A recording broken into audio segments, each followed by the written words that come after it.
We are sometimes asked why a co-ownership agreement is necessary. The amount paid by the insurer could indeed be considered by the tax authorities as a benefit payable to the key person, and, if applicable, it could be taxed. No court had yet analyzed this relatively complex issue. That said, the technical interpretations of the Canada Revenue Agency, which do not have the force of law, nonetheless give us an idea of how the tax authorities treat this benefit, and this is precisely where the co-ownership agreement is worth its weight in gold, and this is where it is inserted. Insurers and tax experts strongly encourage companies to sign a co-ownership agreement with the insured key person in order to minimize the risks of the premium return benefit being considered as a benefit paid to the key person by the company. To prepare this co-ownership agreement, we ask several questions about your client's business. Of course, you can help him respond to it, and we have made it easier for you since all the questions are available online.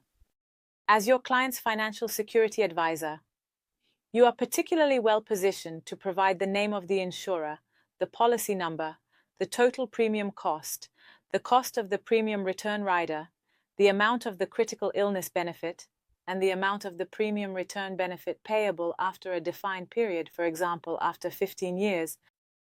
We also ask your client who is the beneficiary of the critical illness benefit and who is the beneficiary of the premium return benefit upon cancellation or death. We want to know if the key person is an employee, a shareholder, or both, and what role they play in the company.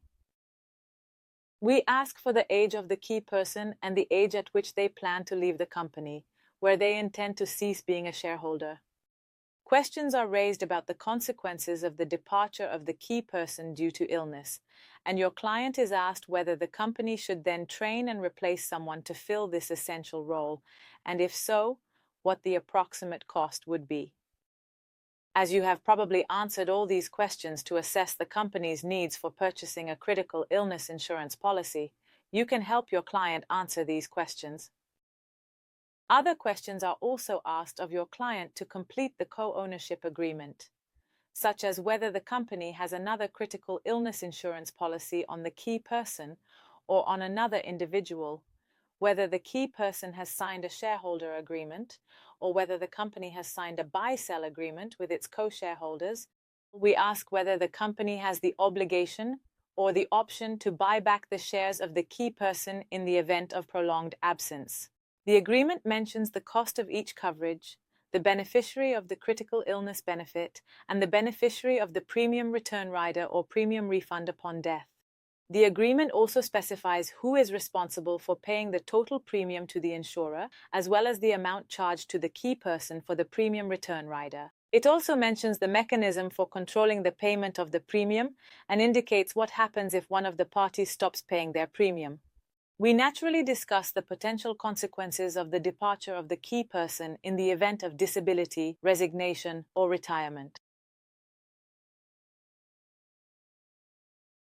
An employee or a shareholder will rarely accept that their bosses or other shareholders of the company become aware of the information they provided to the insurer to assess their insurability, particularly regarding their health condition or lifestyle habit. The co-ownership agreement will also stipulate the obligation for the key person, their representative, or the estate liquidator in the event of death to respond to the insurer's or the company's questions under certain specific circumstances, such as in the case of a claim for the insurance benefit or in the event of death.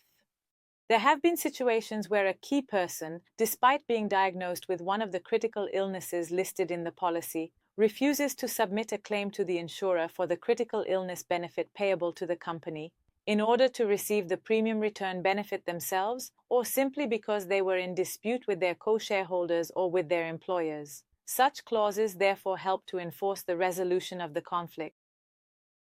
The co-ownership agreement is not a guarantee that there will be no disputes between your client and the tax authorities, but it minimizes the risk that the premium return benefit will be considered a taxable advantage and reduces the likelihood of disputes between the parties or with third parties by dictating what happens in various situations.